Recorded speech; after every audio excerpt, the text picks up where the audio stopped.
اوكي، بارك الله فيك. إن الحمد لله نحمده ونستعينه ونستغفره ونعوذ بالله من شرور أنفسنا ومن سيئات أعمالنا. ما يهدي الله فلا مضل له وما يضلل فلا هادي له، وأشهد أن لا إله إلا الله وحده لا شريك له، وأشهد أن محمدا عبده ورسوله.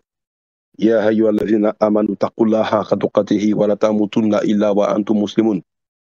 يا أيها الناس اتقوا ربكم الذي خلقكم من نفس واحدة وخلق منها زوجها وبث منهما رجالا كثيرا ونساء، واتقوا الله الذي تساءلون به والأرحم إن الله كان عليكم رقيبا. يا أيها الذين آمنوا اتقوا الله وقولوا قولا سديدا يصلح لكم أعمالكم ويغفر لكم ذنوبكم، ومن يطع الله ورسوله فقد فاز فوزا عظيما.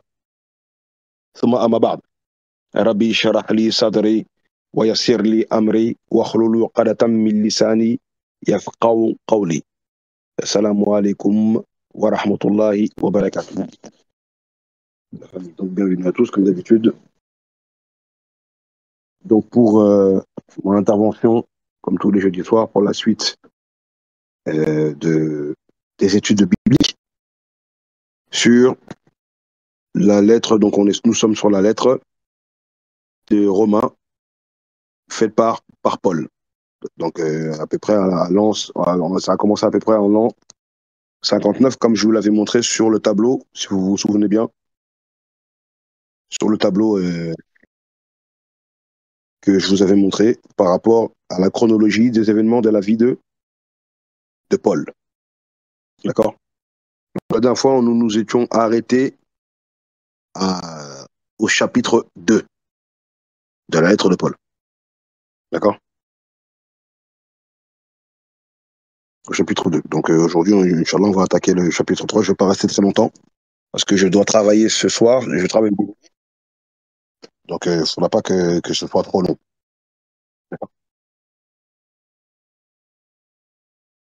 Voilà. Donc, comme je l'avais bien dit, nous sommes en l'an 59-60. Donc, c'est 10 ans avant la destruction de la ville de Jérusalem. Châtiment de Dieu pour la mécréance qu'ils ont eue envers qui? Envers le saint prophète Jésus-Christ, Aïssa alayhi salatu wassalam. Donc, Inch'Allah, Éternel, si tu peux me mettre les 10 premiers versets du chapitre 3 de la lettre de Romains de Paul. Inch'Allah. Ok, barakofik. Donc, on continue. La fois, en tout cas, on avait bien vu que Paul, dans ces 2 premiers chapitres que nous avons faits, déjà, pour le premier chapitre, il y a des passages dans les premiers versets, déjà, il y a des passages qui sont tout de suite problématiques pour la divinité de Jésus. On voit bien que Paul, il s'adresse aussi bien aux Juifs de Rome qu'aux Romains. D'accord? Et qu'il a bien expliqué qu'il avait un vif désir depuis un moment de venir les voir, mais il ne pouvait pas, etc. Et, vers la fin du premier chapitre, il parle des gens qui sont hautains, qui ont de la cupidité, de la malice, des meurtriers, des querelles, etc. D'accord? Et aussi, dans ce premier chapitre, il avait condamné aussi tous les péchés, donc les péchés sexuels, hein, que l'homosexualité, etc., que certains musulmans font. Et au chapitre 2, il a parlé des contradictions des hommes qui enseignent de faire le bien, mais eux-mêmes s'oublient. D'accord? On avait même fait des parallélismes avec ce que Allah dit dans le Saint-Coran. D'accord? Donc, dans le chapitre 3, Paul, il continue à donner certaines leçons. Donc, je commence la lecture, Inch'Allah. Donc, verset 1. Quel est donc l'avantage des Juifs, ou quelle est l'utilité de la circoncision? Parce que dans le chapitre 2, il avait parlé de la circoncision, et il avait mis en comparaison le fait d'être circoncis, donc physiquement, mais de ne pas l'être dans la circoncision du cœur. Et je vous avais fait les liens avec les versets de l'Ancien Testament qui parlent de la circoncision du cœur, c'est-à-dire de la purification du cœur. D'accord? Il faut avoir les deux, c'est ce que Paul disait. Mais vous voyez bien que dans la lettre aux Romains, Paul ne remet absolument pas en cause le fait d'être circoncis physiquement. La circoncision du prépuce que Dieu avait ordonnée, la Torah, dans l'Ancien Testament, bien sûr, même si ce n'était pas la Torah de Moïse, mais à l'époque où Dieu a fait une alliance avec Abraham et il avait ordonné aux enfants d'Israël à la famille d'Abraham, de faire la circoncision. Dans Genèse chapitre 17. D'accord? Voilà. Je continue. Donc Paul dit, quel est donc l'avantage des Juifs ou quelle est l'utilité de la circoncision? Il est grand de toute manière. Et tout, d'abord, en ce que les oracles de Dieu ont été confiés. Qui dit que, ici, la circoncision, elle a quand même une certaine utilité. Suivez bien. Ensuite, il dit, et quoi? Si quelques-uns n'ont pas cru, leur incrédulité anéantira-t-elle la fidélité de Dieu? Loin de là, que Dieu, au contraire, soit reconnu pour vrai et tout homme pour menteur, selon qui il est écrit, afin que tu sois trouvé juste dans tes paroles. Là, ici, Paul nous a cité une citation que l'on peut trouver dans les psaumes. Il aime bien citer les psaumes, Paul aussi, hein, d'accord? Alors, et cette parole, elle est très intéressante. On l'a souvent citée dans les débats, avec certains chrétiens, parce que des fois, on leur demande de nous donner des preuves par rapport à certains de leurs dogmes, mais ils nous citent des paroles d'hommes. D'accord? Des paroles d'hommes. Voilà pourquoi on leur cite souvent cette parole de Paul, là, que tout homme soit reconnu menteur et Dieu soit reconnu véridique. Que Dieu soit reconnu véridique. D'accord? Souvent, quand vous allez me parler avec des catholiques, ils vont souvent vous parler des pères de l'Église, des choses comme ça. Mais nous, on vous demande ce que Dieu a dit. On vous demande pas ce que Thomas d'Aquin ou Jean Chrysostome ou Saint-Augustin, etc. ont dit. On fait la parole de Dieu, ce que on dit. Eux, ce sont des savants qui ont fait un effort d'interprétation des ijtihad, comme on dit en islam, mais ils peuvent se tromper. Donc, ce n'est pas fiable à 100%. Surtout, en plus, souvent, les pères de l'Église, entre eux, ne sont pas d'accord. D'accord? Dans leur interprétation de certains versets. Or, la parole de Dieu, elle est stable, elle est sûre, elle est digne de confiance. Donc, voilà cette parole que nous avons souvent citée à des chrétiens. D'accord? Ensuite, donc Paul nous dit, et que tu triomphes lorsque tu juges. Mais si notre jugement établit la justice de Dieu, que dirons-nous? Dieu est-il injuste quand il déchaîne sa colère? Je parle à la manière des hommes, entre guillemets. Loin de là. Autrement, comment Dieu jugerait-il le monde? Et si par mon mensonge, la vérité de Dieu éclate davantage pour sa gloire, pourquoi suis-je moi-même encore jugé comme pécheur? Alors cette parole-là, c'est quand même qu'on l'a souvent pointé du doigt, cette méthodologie-là, pour la prendre avec des pincettes. D'accord? Parce que si par exemple, on prend le cas où le prophète Mohammed, il a dit que si un musulman, il ment pour réconcilier deux personnes, par exemple, il y a deux personnes qui se sont disputées, et moi, je veux réconcilier ces deux personnes-là, si je mens à l'un et à l'autre pour les réconcilier en disant, voilà, tu vois, ton frère, tu t'es disputé avec lui, il regrette, il t'aime, il aimerait bien se réconcilier avec toi, alors que c'est faux, ça ne sera pas considéré comme étant un mensonge aux yeux d'Allah. Pourtant, c'en est un. Parce qu'il y a certains mensonges qu'on peut faire qui ne sont pas considérés comme étant un mensonge. Même dans la Bible, il y a des exemples de ça. Le fait de mentir pour protéger une vie, par exemple. On le voit, par exemple, dans Exode chapitre 1, on voit que les sages-femmes israélites, les sages-femmes, pardon, égyptiennes, quand elles avaient reçu l'ordre de Pharaon pour tuer les nouveau-nés, parce qu'il avait donné son ordre, parce qu'il voulait tuer Moïse, Pharaon avait ordonné à ce que tous les bébés mâles soient tués. Les sages-femmes égyptiennes, elles ont menti pour protéger la vie des bébés. Et on nous dit que par ce mensonge-là, Dieu les a bénis et Dieu a fait multiplier leur famille, des femmes égyptiennes. D'accord? Donc il y a certains mensonges qui ne sont pas considérés comme étant un péché. On le voit même dans l'Ancien Testament quand on voit que par exemple Dieu avait ordonné à Saul de oindre David comme nouveau roi d'Israël. D'accord? Saul, lui, qu'est-ce qu'il dit? Il dit quoi à Dieu? Il dit, mais si je monte à Jérusalem, c'est que je vais me confronter à des problèmes et on risque de me tuer. Et Dieu lui dit, tu fais quoi? Tu prends un animal et tu dis que tu montes à Jérusalem. Pourquoi? Pour le sacrifice. D'accord? Tout simplement. Voilà. Et alors qu'en vérité, c'était simplement, comme certains aiment bien nous dire en islam, de la taqiyya que Dieu lui a demandé de faire. Non, en fait, tu donnes une autre raison. C'est tout. Alors qu'en vérité, tu montes pour que la volonté de Dieu se fasse. Parce que Dieu il avait bien dit que il fallait oindre David.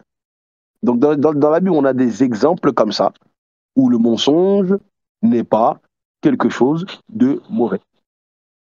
Donc ici, quand Paul il dit si par mon mensonge, donc déjà pour les élèves, hein, c'est ceux qui veulent la référence, on nous dit que, enfin l'exemple que je vous ai donné, c'est dans Exode chapitre 1, verset 1 jusqu'à 21.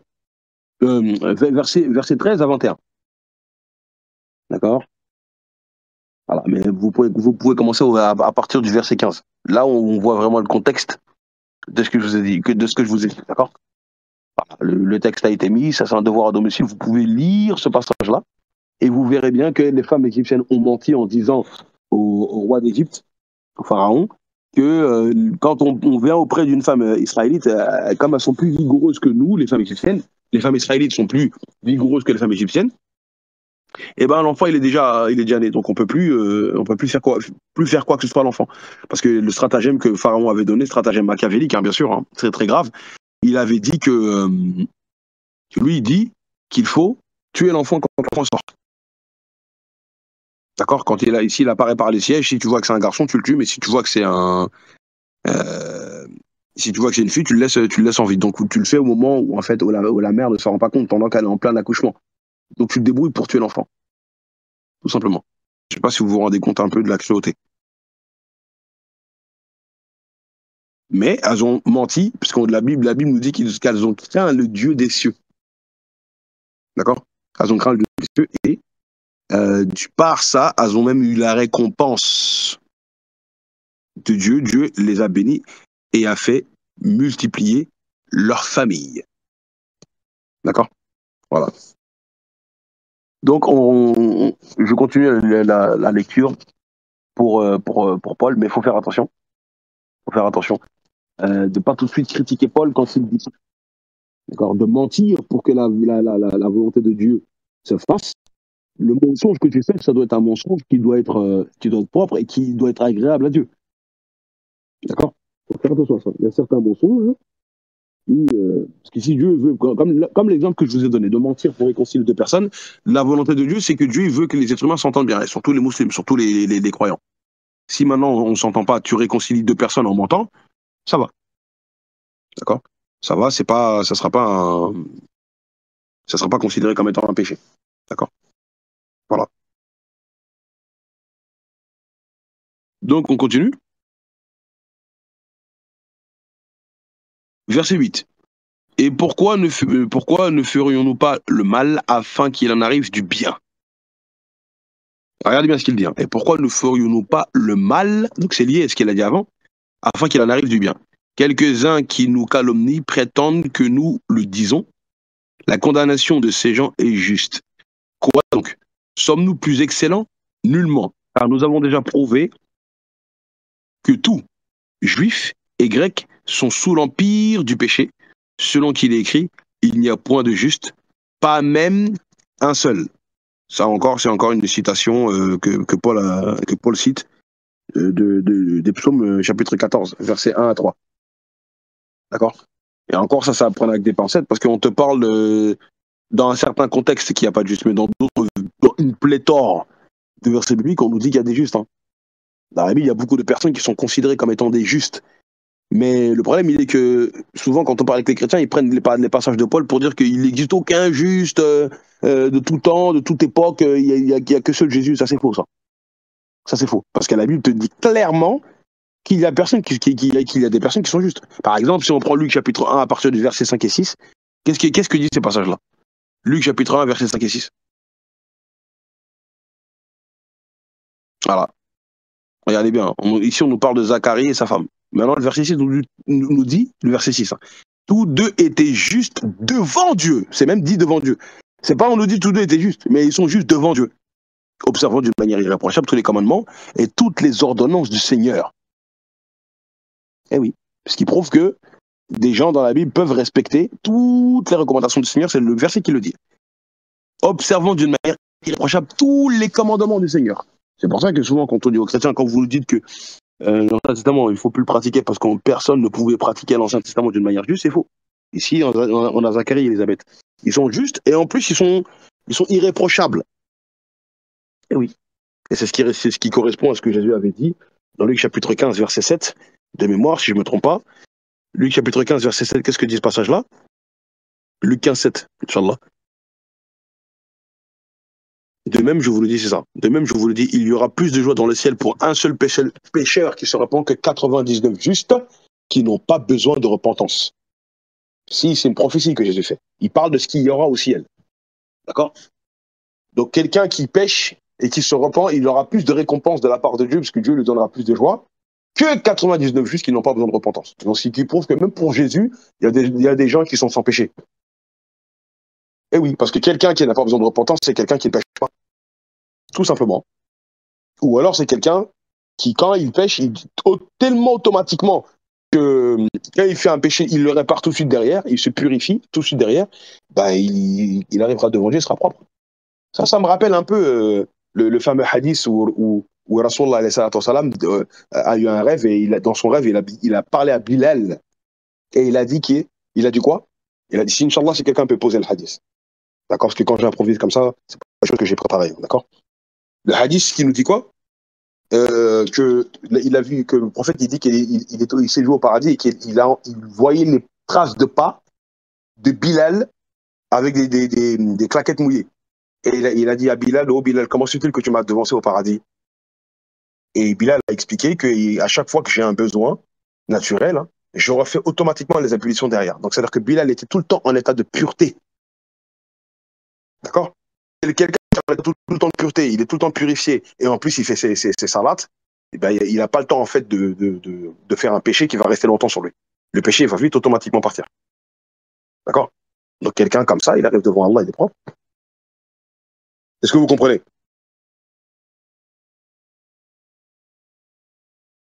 Ouais, je lis ce que tu dis. Attends, que je regarde un petit peu ce que vous avez écrit, des choses rapidement.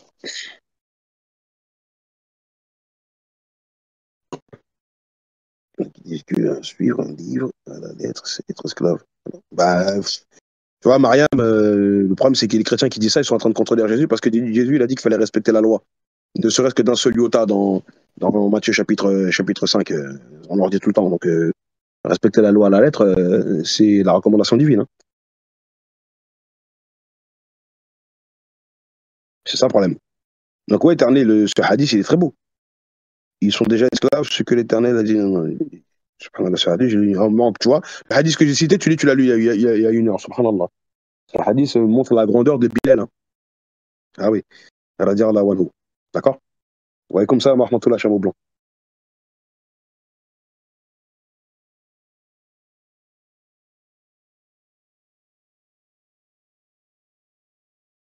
Donc, je continue la lecture. Donc, ici, Paul dit quoi?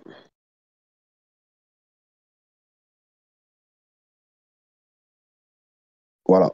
Il dit quoi? Donc, sommes-nous plus excellents nullement, car nous avons déjà prouvé que les Juifs et Grecs sont le pire des péchés, selon qu'il est écrit, il n'y a point de juste, etc. Donc, tu peux me mettre la suite, Ternil, tu peux me mettre le verset 11 à 21, Inch'Allah. Ok, merci. Nul n'est intelligent, nul ne cherche Dieu, tous sont égarés, tous sont pervertis. Et ces versets-là, souvent les chrétiens nous le citent. D'accord? Alors que dans la Bible, on nous parle des gens intelligents. Il y a des gens qui ont été intelligents. En fait, c'est pour ça que Paul, souvent, il dit des choses. Des fois, on a mal interprété ce que Paul a dit. On est allé trop vite en besogne. Des fois, il dit des choses qui ne sont pas correctes. Et des fois, il dit des choses qui sont correctes. Il n'y a pas de problème. Mais là, quand il dit nul n'est intelligent, nul ne cherche Dieu, nuls sont égarés, attention. Attention, il y en a qui dans la Bible, on nous parle de beaucoup de personnes qui ont été intelligents, et on nous dit même que ceux qui seront intelligents même, d'accord, ils auront la récompense de Dieu. Hein. Eh oui, parce que dans l'Ancien Testament, et même dans le Nouveau Testament, il y a des gens qui ont fait preuve d'intelligence pour comprendre les choses de Dieu. Il y a beaucoup de versets. Est-ce que vous comprenez? Moi, je peux vous prendre quelques exemples comme ça rapidement. Pour l'Ancien Testament, par exemple. Mais il y a plein de personnes qui ont été intelligents. D'accord? Mais avant ça, je vais d'abord vous donner un passage. Quand on prend Marc chapitre 12, verset 30 à 33, qu'est-ce que dit ce passage-là quand on nous dit que le scribe il a répondu avec Jésus avec intelligence? Voilà. Regardez bien. Hein. Mets le verset 34. Voilà. Mets le verset 34, tu vas voir. Et là, on a le contexte. Voilà. On nous dit que quand le scribe il a vu que, enfin, plutôt quand Jésus il a vu que le scribe avait répondu avait répondu d'une certaine manière à ce que Jésus lui a dit. Mais Jésus, la Bible nous dit que Jésus a vu qu'il a répondu avec intelligence. D'accord? Tout simplement. Dans les psaumes, il y a beaucoup de passages qui parlent de ça. D'accord? Si on prend Exode, par exemple, Exode chapitre 28, verset 3, qu'est-ce que nous dit ce passage-là?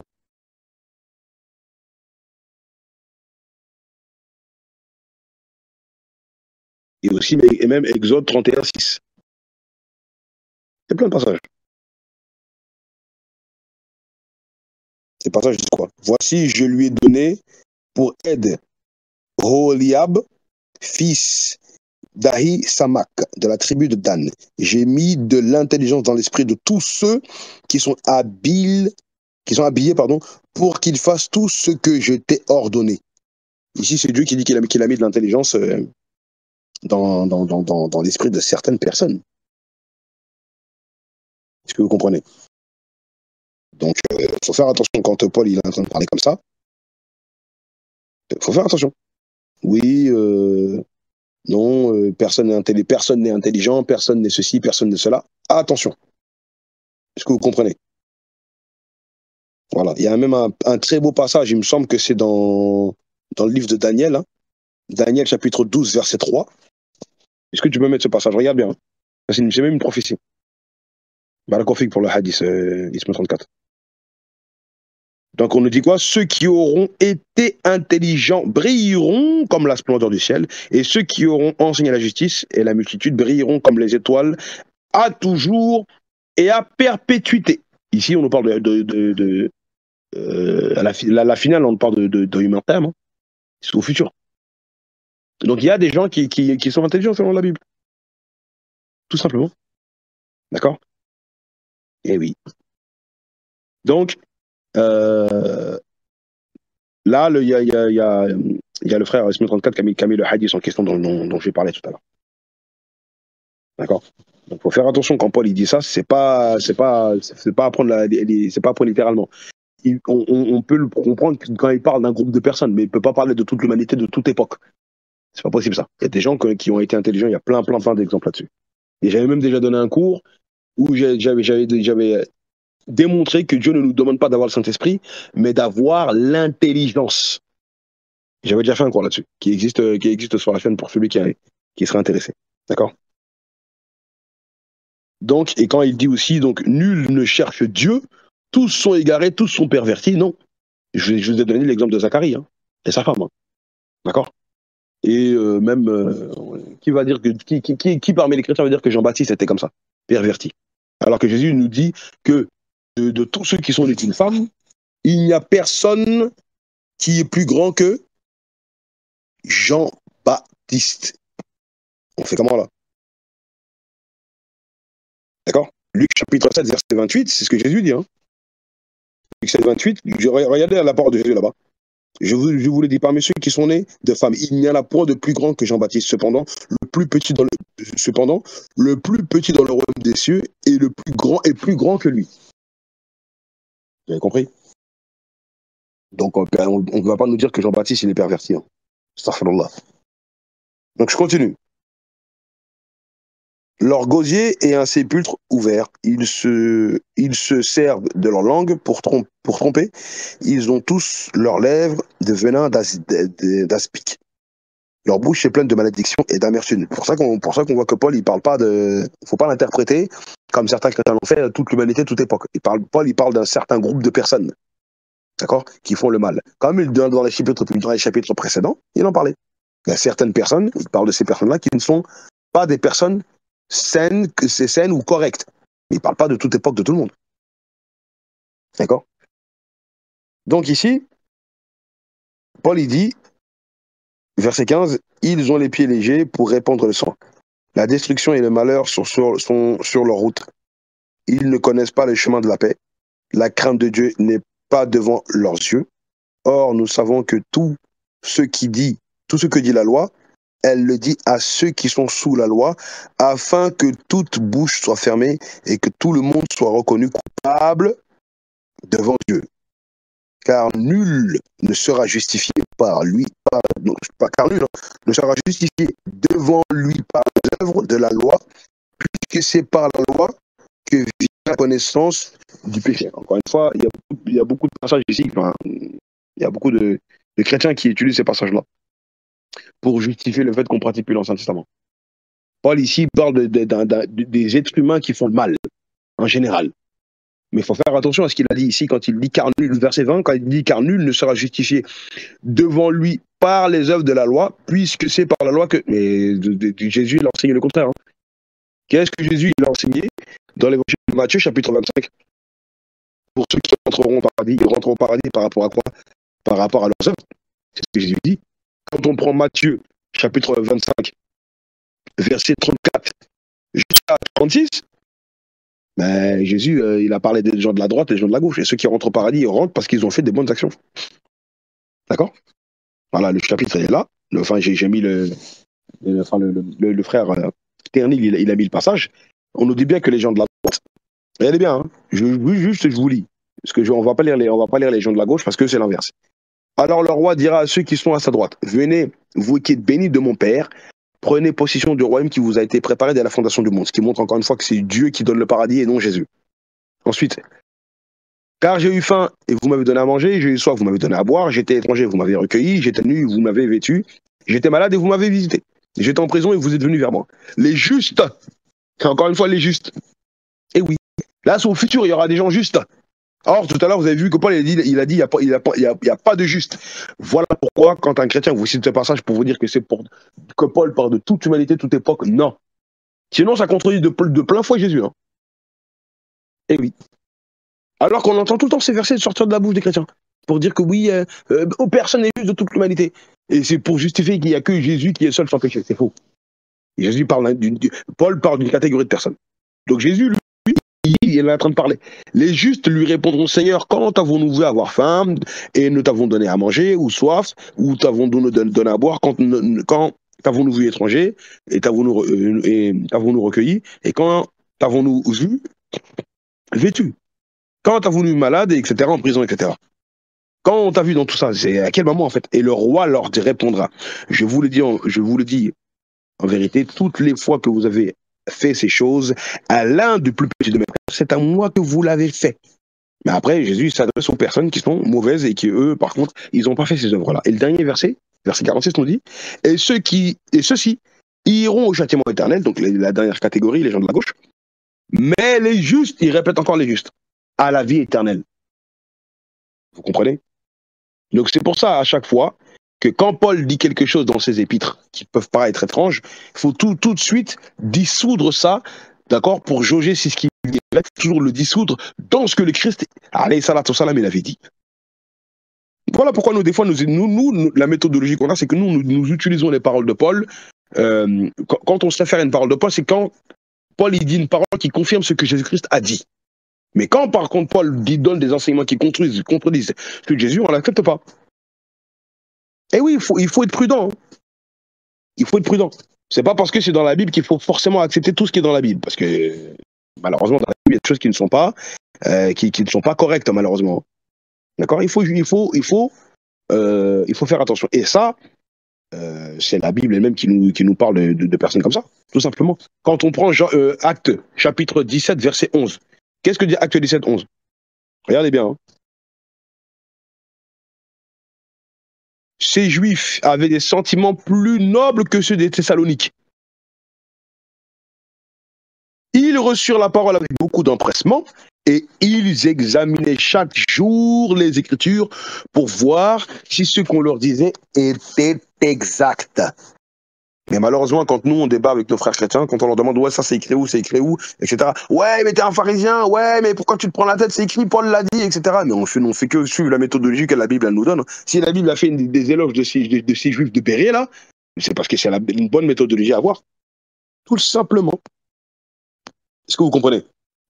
Mais il y a des gens, ils veulent qu'on soit simplement,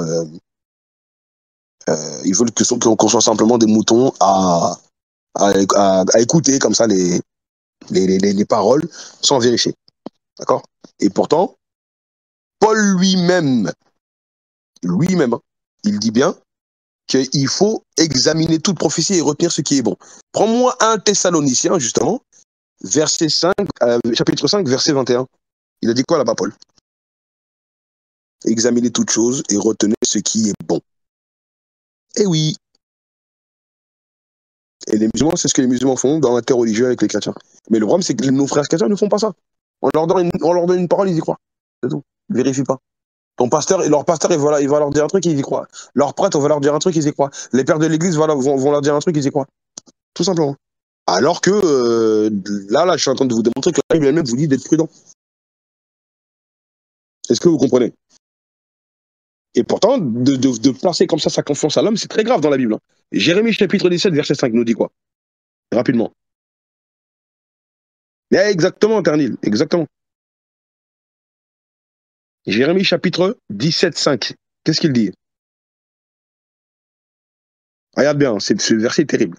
Ainsi parle l'Éternel, maudit soit l'homme qui se confie dans l'homme et qui prend la chair pour son appui et qui détourne son cœur de l'Éternel. On fait comment là?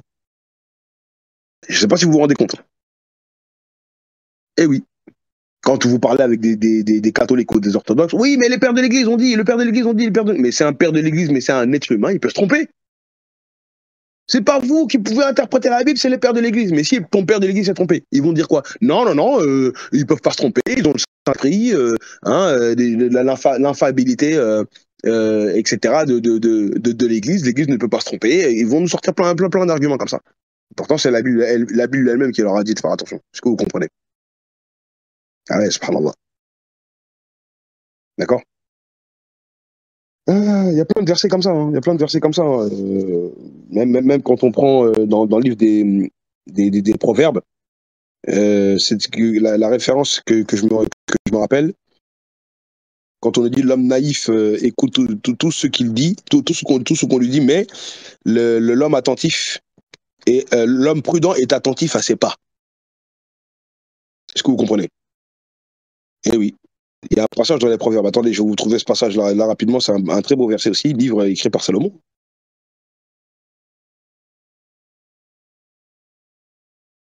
Que je trouve rapidement la référence, tac, tac, tac. L'homme naïf écoute tout ce qu'on lui dit, que je retrouve cette référence.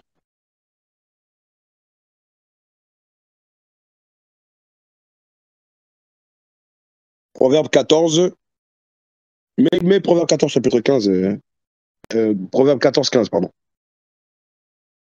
Voilà. C'est ce passage-là que je voulais. L'homme simple croit tout ce qu'on lui dit. Dans d'autres traductions, on dit l'homme naïf. Mais l'homme prudent est attentif à ça. Et vous voyez bien la prudence dans le débat interreligieux avec nos frères chrétiens quand on débat. Est-ce que vous comprenez? Il faut être prudent. Il faut être prudent. Sinon, on tombe dans l'erreur. D'accord? Même les psaumes, chapitre 32, verset 9, nous dit quoi? Avant que je reprenne la lecture. Ne soyez pas comme un cheval ou un mulet, sans intelligence. Donc on nous demande d'avoir l'intelligence. Et pourtant, tout à l'heure, vous avez bien vu le passage, on dit personne n'est intelligent. Paul disait que personne est intelligent. Il parle à un certain nombre de personnes, il ne parle pas de toute l'humanité. Ne soyez pas un cheval, donc ne soyez pas comme un cheval ou un mulet sans intelligence. On le bride avec un frein et un mort dont on les part, afin qu'il ne s'approche point de toi, c'est-à-dire l'Éternel. Vous avez compris? Donc c'est clair. Donc ici, tout à l'heure, je vous ai cité le passage de Matthieu 25. Jésus, il explique que les gens seront justifiés justement par leurs œuvres. Parce que Jésus, il a parlé des œuvres dans Matthieu 25. Il a parlé des justes, mais ils rentrent au paradis par rapport à quoi? Par rapport à leurs œuvres. Parce qu'ils ont fait le bien, ils ont nourri les gens, ils ont donné à boire, à manger, ils ont visité, ils ont vêtu les gens. Ça, c'est des œuvres. D'accord? Et les œuvres ne sont que la manifestation visible de la foi en Dieu. Quand tu as foi en Dieu, tu fais des œuvres. Tu fais des bonnes œuvres. D'accord? Comme Allah Barik, comme pendant ce Ramadan, il y a eu énormément de bonnes œuvres qui ont été faites par les musulmans. Ils ont nourri beaucoup de pauvres. D'accord? Et Jésus, il dit, grâce à ça, là, les gens rentrent au paradis. Et je vais attirer votre attention aussi, que nulle part dans le chapitre, Jésus, il a dit, les gens rentrent au paradis par ma mort à la croix. Il y a une totale absence de la mort de Jésus dans Matthieu 25. Jésus, il dit que les gens rentrent au paradis parce qu'ils ont fait la bonne foi, et ils l'ont fait parce qu'ils avaient la foi en Dieu. Voilà pourquoi ils sont justes. Pourquoi n'a-t-il pas dit ils vont rentrer au paradis parce que je me suis sacrifié à la croix pour eux? Le Christ, il n'a jamais donné cet enseignement-là. Hein. Jamais. D'accord? Voilà. Donc, je vais continuer la suite de Romains. Si tu peux mettre donc à partir du verset 21, je crois, parce qu'on s'est arrêté. Tu mets la suite, s'il te plaît, Kofik. Voilà. Maintenant, Paul, il continue. Mais maintenant, sans la loi est manifestée la justice de Dieu à laquelle rendent témoignage la loi des prophètes. Regardez bien. Hein. Mais maintenant, sans la loi est manifestée la justice de Dieu à laquelle rendent témoignage la loi et les prophètes. Justice de Dieu par la foi en Jésus. Justice de Dieu par la foi en Jésus-Christ. Pour tous ceux qui y croient, il n'y a point de distinction. Car tous sont péchés et sont privés de la gloire de Dieu. Et ils sont gratuitement justifiés par sa grâce, par le moyen de la rédemption qui est en Jésus-Christ. Alors ça, c'est un des passages qu'on a entendu, réentendu. C'est incroyable. Il y a quand même les femmes chrétiennes avec qui j'avais débattu, qui m'ont interpellé, hein, qui sont venues m'aborder dans la rue pour discuter avec moi. Mais elles l'ont vite regretté parce qu'elles se sont rendues compte qu'elles sont tombées sur quelqu'un qui connaît mieux les Écritures qu'elles. Elle m'a cité ce passage-là. Vous comprenez? Donc ici, on nous dit quoi? Paul, il dit quoi? Car tous sont péchés. Encore une fois, les chrétiens, ils ont généralisé ça à toute l'humanité, à toute époque. Vous comprenez? Or, on a bien compris que Paul ici parle d'un groupe particulier de personnes. Voilà pourquoi il faut connaître le contexte de la lettre aux Romains. Paul ne parle pas de toute l'humanité. Il parle des personnes qui ont fait des péchés d'homosexualité, les gens qui font des péchés et qui condamnent, qui jugent les autres alors qu'eux-mêmes le font. C'est ça ce qu'il disait dans ces deux précédents chapitres. Il parle de ces personnes-là, il ne parle pas de tout le monde, hein. De toute époque, de toute l'humanité, non. D'accord? Et voilà, ici, il est en train de dire quoi? Donc il dit, car tous sont péchés, sont privés de la gloire de Dieu. Alors que dans l'Ancien Testament, il y a des personnes qui ont reçu la gloire de Dieu. Donc il faut faire attention. Et les apôtres même ont reçu la gloire de Dieu, d'accord, que Dieu a donné à Jésus, et Jésus l'a donné à ses apôtres dans Jean chapitre 17. Eh oui. Donc, voilà pourquoi, quand un chrétien vous cite ça, il faut dire calme-toi, doucement. Paul parle de qui ici? Est-ce que tu sais de qui il parle? Faut pas généraliser, hein, pas dire qu'il parle tout le monde. C'est ça l'erreur Les chrétiens ont très mal interprété les paroles de Paul aussi. Hein. D'accord? Donc il dit, et ils sont ils sont privés de la gloire de Dieu, et ils sont gratuitement justifiés par sa grâce, par le moyen de la rédemption qui est en Jésus-Christ. D'accord? Et il nous dit quoi? C'est lui que Dieu a destiné par son sang à être pour ceux qui croiraient victime propitiatoire afin de montrer sa justice parce qu'il avait laissé commis Donc il avait laissé impunis les péchés commis auparavant, au temps de sa patience, afin, dis-je, de montrer sa justice dans le temps présent, de manière à être juste, tout en justifiant celui qui a la foi en Jésus. Ici, ce que Paul dit, c'est très compliqué, parce qu'il dit que Dieu avait laissé impunis au passage, dans le passé, les péchés. Ça, c'est faux, ça. Combien de fois Dieu a châtié les enfants d'Israël dans l'Ancien Testament en leur envoyant des païens, des peuples païens qui ont détruit le temple de Jérusalem, qui les ont châtiés, etc. Il y a une pléthore d'exemples. Donc, soit ce que Paul dit ici est faux, soit il parle d'une catégorie de personnes. Mais on ne peut pas l'interpréter, comme les chrétiens font, souvent, à toute l'humanité, à toute époque. Non. Sinon, il faut jeter l'Ancien Testament à la poubelle. Hein. Combien de fois Dieu a châtié les enfants d'Israël? Combien de fois on nous dit dans plein de passages, la colère de l'Éternel s'enflamma contre Israël? Même dans le chapitre d'Exode, chapitre 32, quand les enfants d'Israël ont fait le veau d'or, Dieu les a châtiés. Moïse, il a intercédé parce que Dieu voulait complètement les éradiquer. D'accord? Dieu, il est revenu sur sa colère en écoutant Moïse. Bon, il a dit, ok, je vais pas les exterminer, mais je vais les punir. Donc Dieu, il a puni plusieurs fois les enfants d'Israël. Et oui. Et en plus de ça, ben, le châtiment de Dieu va encore arriver après la mort de Paul, en l'an 70. D'accord? Donc il faut faire attention à ce qu'il dit. Après, il nous dit que Dieu a destiné Jésus à être une victime propitiatoire, etc. Ça, c'est faux. Ça, c'est faux. Dieu n'a pas destiné Jésus. C'est ça le problème, en fait. Parce que si on prend à la lettre ce que Paul dit, Dieu il a destiné Jésus à être une victime propitiatoire. Mais dans la parabole des vignerons, quand donc parabole des vignerons, Matthieu chapitre 21, verset 39. Mets-moi ça, s'il te plaît.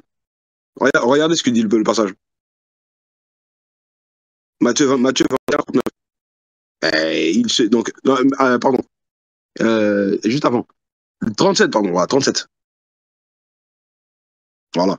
Enfin, donc Dieu, qui est symbolisé par le maître de la vigne ici, il envoie vers eux son fils en disant, ils auront du respect pour mon fils.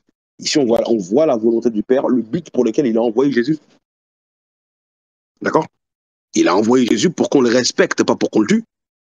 Et c'est ce que Jésus avait dit dans Luc chapitre 4, verset 43. Mets-moi Luc 4, 43, s'il te plaît. Mais il leur dit, quand les enfants d'Israël voulaient le retenir, mais il leur dit, il faut aussi que j'annonce à d'autres villes la bonne nouvelle du royaume de Dieu, car c'est pour cela que j'ai été envoyé. Il ne dit pas qu'il a été envoyé pour se faire tuer. Hein. Jamais Jésus l'a donné, il a dit ça. Jamais. Mais on nous dit que Dieu a destiné Jésus à être une victime propitiatoire. Et pourtant, même dans le même chapitre, dans Luc chapitre 4, quand il a déroulé le livre d'Ésaïe, quand il a voulu montrer sa messianité pour la première fois, mais moi, je te s'il te plaît, par le Config, Carnil, le verset, donc Luc chapitre 4, verset 18 à 19. Et après Isaïe 61, qui nous dit quoi? L'Esprit du Seigneur est sur moi, parce qu'il m'a oint voilà le but pour lequel Jésus est venu, pour annoncer une bonne nouvelle aux pauvres, donc l'évangile. Il m'a envoyé pour guérir ceux qui ont le cœur brisé, pour proclamer aux captifs la délivrance, et aux aveugles le recouvrement de la vue, pour renvoyer libres les opprimés, pour publier une année de grâce du Seigneur. Pourquoi Jésus n'a-t-il pas dit, Dieu m'a envoyé, le Seigneur m'a envoyé pour mourir à la croix et offrir mon sang en sacrifice pour vous? Pourquoi le Christ ne dit pas ça? Est-ce que vous comprenez? Mais regardez, c'est Paul qui enseigne cette doctrine que Jésus est venu pour ça. Mais oui. Ici, il a nulle part, Jésus il a dit que Dieu l'a envoyé pour mourir. Jamais de la vie. Dans Luc chapitre 4, dès le début de sa mission, dès le début de son ministère, il n'y a pas longtemps, là, il y a une semaine, j'ai débattu avec 3 catholiques. 3 catholiques qui sont des séminaristes. Hein. Ils sont en école de séminaire. Mais wallah, c'est subhanallah, ignorant de la Bible.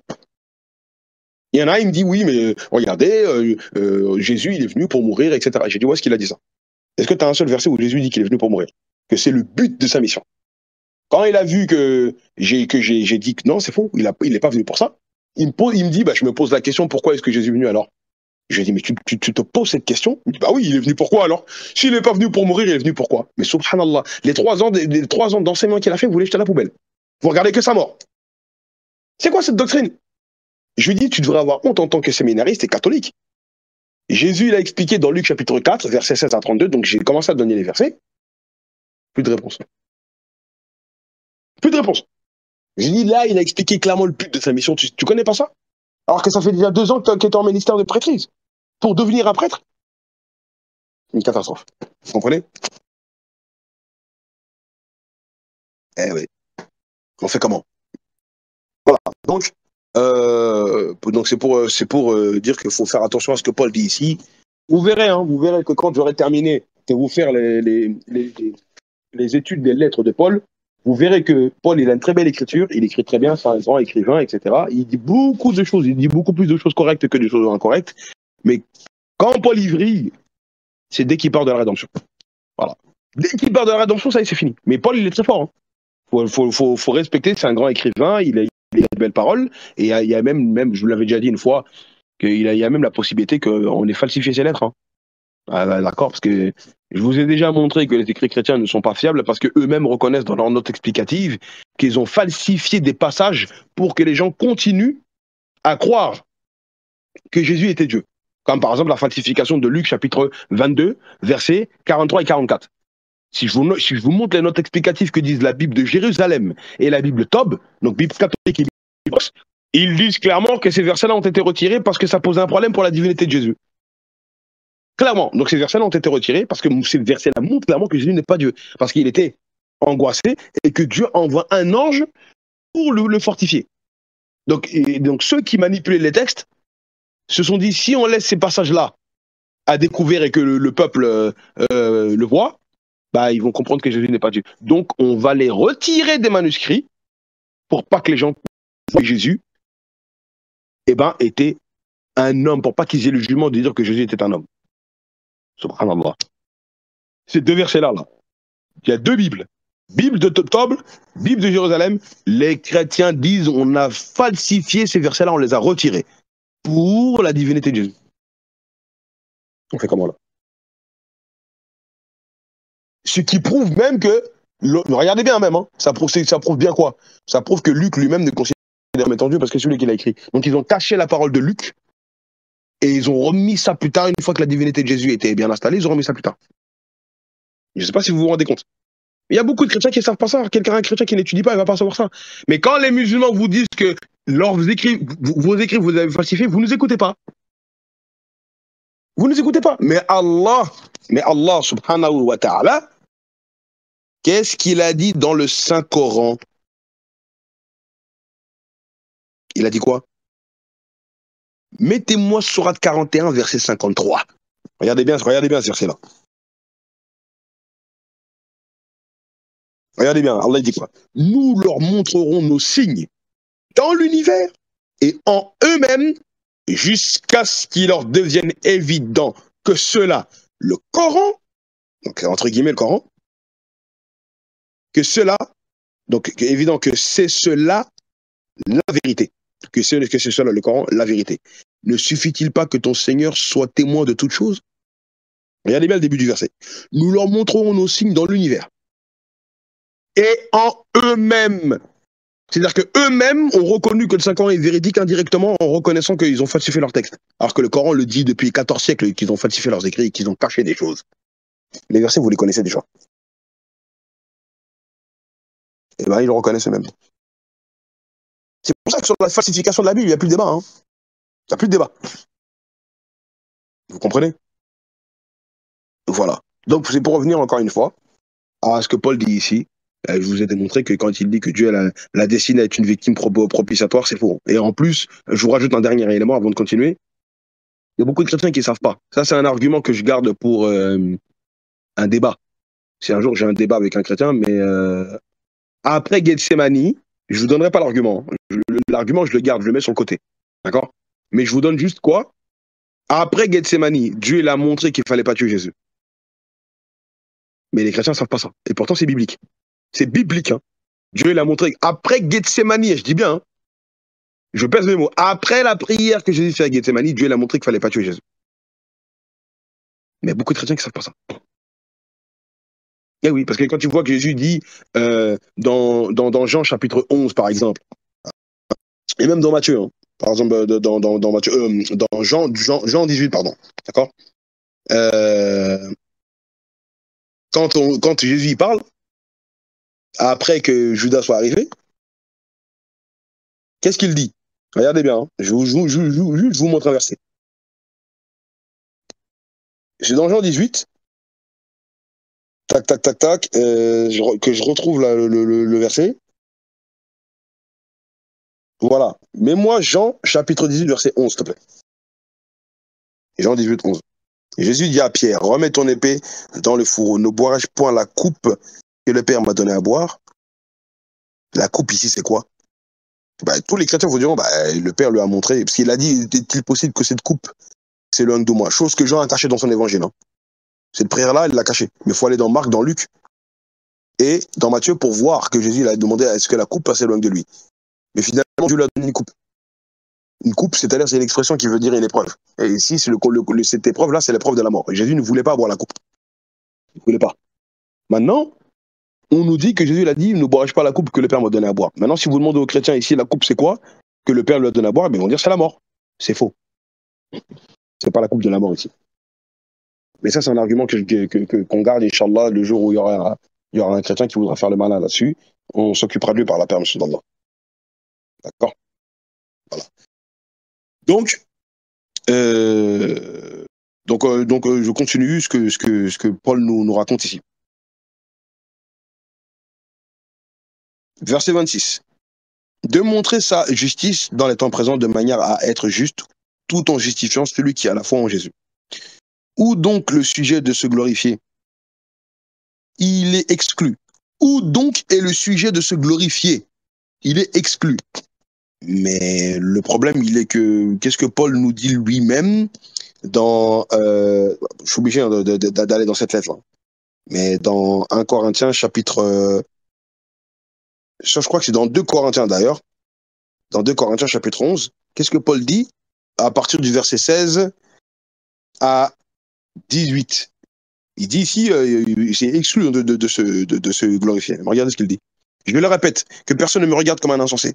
Sinon, recevez-moi comme un insensé, afin que moi aussi je me glorifie un peu. Alors que dans la lettre aux Romains, regardez ce qu'il dit, il ne faut pas se glorifier. Subhanallah. C'est ce que je dis, je le dis avec l'assurance d'avoir de quoi me glorifier. Je ne le dis pas selon le Seigneur, mais comme par folie. Puisqu'il en est plusieurs qui se glorifient selon la chair, je me glorifie aussi. On ira dans le contexte, on ira dans la lettre. C'est pour vous montrer que Paul se contredit en fait. Eh oui, vous comprenez ou pas? Donc ici, c'est ce qu'il dit dans la lettre aux Romains. D'accord? Donc au verset 27, il dit, où est donc le sujet de se glorifier? Il est exclu. Par quelle loi? Point d'interrogation. Par la loi des œuvres? Non, mais par la loi de la foi. Car nous pensons que l'homme est justifié par la foi sans les œuvres de la loi. C'est sur ça, vous comprenez pourquoi la lettre aux Romains elle est très importante pour les chrétiens. C'est ça qui leur a permis de se dégager des obligations de l'Ancien Testament. Alors que Jésus, lui, il avait dit le contraire. Et même Jacques, même dans son épître, il donne des enseignements où Jacques, il a dit que lui, il faut avoir les deux. La foi et les œuvres. Mais Paul, lui, il a beaucoup plus axé sur la foi et les œuvres, Paul, il les met de côté. Vous comprenez? C'est là, ici, vous voyez bien la lettre aux Romains, très importante pour les chrétiens. C'est une des lettres les plus importantes du Nouveau Testament. Ou bien Dieu est-il seulement le Dieu des Juifs? N'est-il pas aussi le Dieu des païens? Ça, on est d'accord avec ça. Allah, c'est le Seigneur de Rabbil Alamin. Hein. Il n'y a pas de problème avec ça. Donc oui, il est aussi des païens. Puisqu'il y a un seul Dieu qui justifiera par la foi les circoncis et par la foi les incirconcis. Je répète, hein. Puisqu'il y a un seul Dieu qui justifiera par la foi les circoncis et par la foi les incirconcis. Oui, d'accord. Ça, on est d'accord que Dieu, Allah, il jugera toujours par ta foi. Mais aussi, il faut les œuvres. Tous les deux. D'accord? Donc c'est pour ça, faut la lettre aux Romains, vous comprenez pourquoi elle est très importante dans les enseignements que Paul il est en train de donner.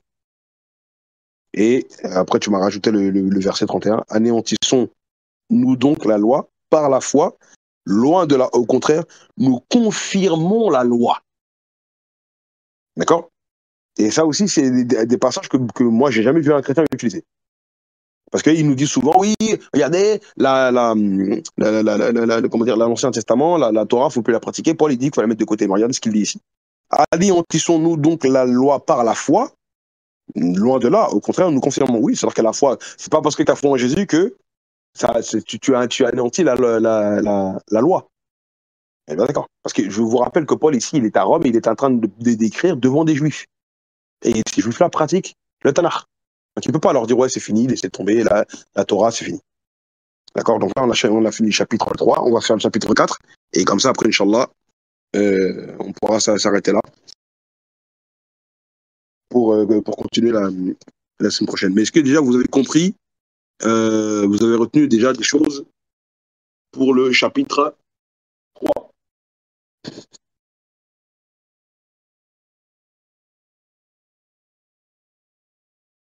C'est quand on lit cette lettre-là qu'on voit bien le christianisme. Quand vous débattez avec les chrétiens, ils vont beaucoup vous citer des lettres, des passages de lettres. Donc tu peux me mettre les 10 premiers versets du chapitre 4, s'il te plaît, éternel. Voilà qu'on fait, qu'Allah te préserve. Donc voilà. Il dit, que dirons-nous donc qu'Abraham, notre père, a obtenu selon la chair? Si Abraham a été justifié par les œuvres, il est assujetti de se glorifier, mais non devant Dieu. Car ce que dit l'Écriture, Abraham crut à Dieu, et cela lui fut imputé à justice. Or, celui qui fait une œuvre, le salaire est imputé, non comme une grâce, mais comme une chose dure. Et celui qui ne fait point d'œuvre, mais qui croit en celui qui justifie l'impie, sa foi, lui est imputée à justice. Donc ici, il nous parle d'Abraham. Et il nous dit qu'Abraham, il a été justifié surtout par la foi parce qu'il a cru. Mais c'est qu'Abraham, il a fait des œuvres. C'est ça le problème en fait. Abraham, il avait les deux. Abraham, il était Abraham alayhi salam, Ibrahim alayhi salam. Alayhi salatu salam, il était complet. Est-ce que vous comprenez? Ça, tout le monde le sait, ça. Mais le problème, il est que quand on lit ce que Paul ici nous dit, on va comparer avec ce que dit Jacques. Prends-moi Jacques chapitre 2, verset 21, s'il te plaît. Et Jacques 2, pareil, tu me prends le verset 23, s'il te plaît. Abraham, notre père, ne fut-il pas justifié par les œuvres lorsqu'il offrit son fils Isaac sur l'autel? Ainsi s'accomplit ce que dit l'Écriture, Abraham crut à Dieu, et cela lui fut imputé à justice, et il fut appelé l'ami de Dieu. Khalilullah, comme nous l'avons dans le Coran. Mais regardez le verset 21. Le verset 21, Jacques, il contredit Paul. Hein. Paul, lui, dit Abraham a été justifié par la foi. Mais Jacques, il dit car Abraham a été justifié par les œuvres. Et l'œuvre qu'il a fait, c'est quand il a obéi au sacrifice qu'Allah lui a ordonné de faire. Est-ce que vous voyez comment Jacques et Paul se contredisent? Vous voyez ou pas?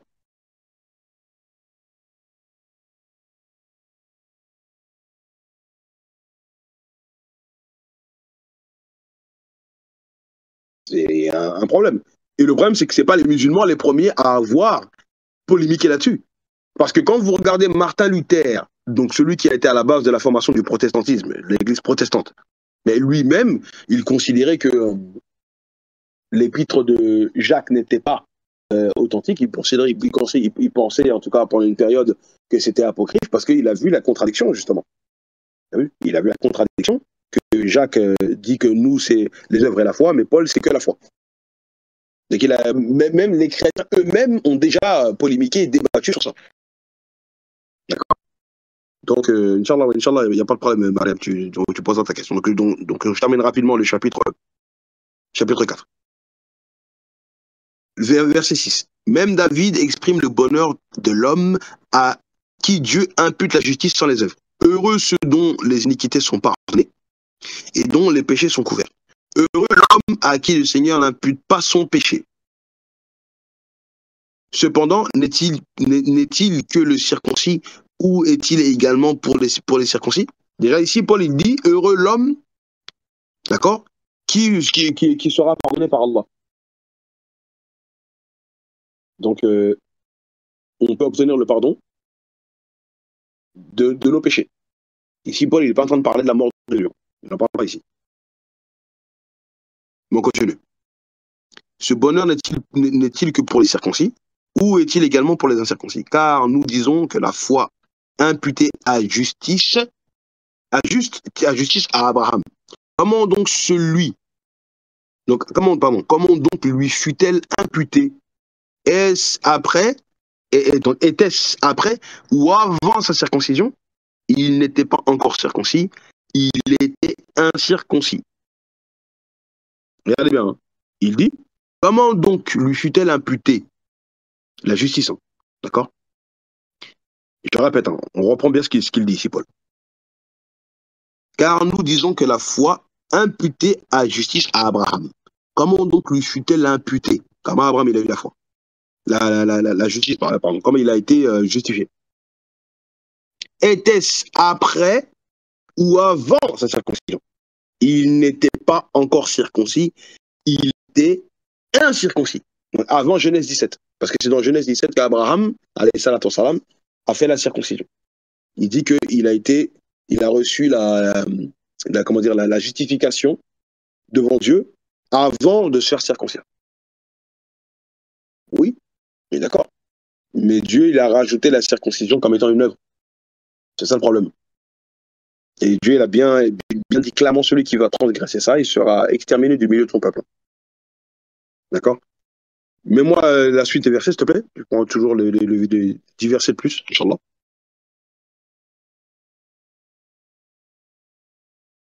Ok. Et il reçut le signe de la circoncision comme le sceau de la justice qu'il avait obtenu par la foi quand il était incirconcis, afin d'être le père de tous les incirconcis qui croient pour que la justice leur fût aussi imputée. Ça, c'est correct. Et le père des circoncis, et le père des circoncis qui ne sont pas seulement circoncis, mais encore qui marchent sur les traces de la foi de notre père Abraham quand il était incirconcis. En effet, ce n'est pas par la loi que l'héritage du monde a été promis à Abraham ou sa postérité, c'est par la justice de la foi. Car si les héritiers le sont par la foi est vaine et la promesse est anéantie.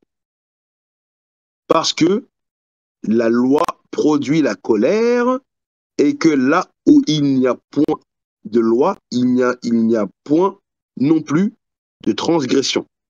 Je répète, hein.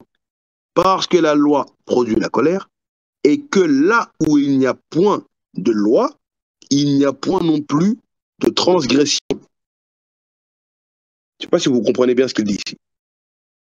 S'il n'y a pas la Torah, ben, il n'y a pas de transgression. C'est-à-dire que ceux qui n'ont pas la loi, on ne peut pas comment dire, on peut pas les blâmer. Est-ce que vous comprenez? On ne peut pas les blâmer. C'est ça le sens. Tu ne peux pas juger quelqu'un avec la loi si lui-même il n'a pas la loi. Il l'avait déjà dit, hein, il l'avait déjà dit dans le chapitre précédent. Est-ce que vous comprenez? Ça revient un petit peu à ce qu'Allah dit dans le Coran. Quand Allah dit qu'il ne punit jamais un peuple avant de leur avoir envoyé un prophète. Est-ce que vous comprenez? Ça, cet enseignement, c'est une de toute façon, ça montre la justice d'Allah. Vous comprenez? Tout simplement. Donc Allah, dans le Coran, il dit ça. Ça, c'est dans Sourate 17. Dans Sourate 17, qu'est-ce qu'Allah a dit? Que je me rappelle de la référence. Sourate 17, verset 15. Voilà, quiconque prend le droit chemin ne le prend que pour lui-même, et quiconque s'égare ne s'égare que pour lui-même. Et nul ne portera le fardeau d'autrui. Et nous n'avons jamais puni un peuple avant de leur avoir envoyé un prophète. D'accord? Ok, donc je continue. C'est pourquoi les héritiers le sont par la foi, pour que ce soit par grâce, afin que la promesse soit assurée à toute la postérité, non seulement à celle qui est sous la loi, mais aussi à celle qui a la foi d'Abraham, notre Père, à tous, selon qu'il est écrit. Vous comprenez? Ici, Paul, il veut essayer de généraliser le fait qu'Abraham, il est le père de tout le monde, en fait. Il met les païens dedans. C'est étrange. Parce que Abraham, il est le père de certaines nations, mais il n'est pas le père de tout le monde. Maintenant, tu peux devenir fils d'Abraham si tu as la foi. Si tu as la foi, tu peux devenir le père d'Abraham. Tu peux devenir fils d'Abraham, pardon, si tu crois. Oui, dans ce sens-là, on le comprend. Mais il faut préciser que si à partir du moment où tu suis la foi d'Abraham et les œuvres d'Abraham, la religion d'Abraham, comme Allah subhanahu wa ta'ala nous le demande, de suivre la religion d'Abraham, il n'y a pas de problème. Il n'y a pas de problème. Mais le Coran, lui, il a bien expliqué ça. Il a bien expliqué ça. Mais ici, ce que Paul dit, c'est pour ça que quand on étudie la Bible, on voit clairement que le Coran, il est beaucoup plus clair, en fait. Il est beaucoup plus clair que les enseignements publics.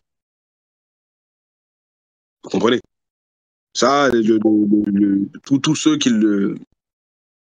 étudient le verront, hein, tout simplement. Quand on prend sur la 3,95, regardez ce qu'Allah a dit.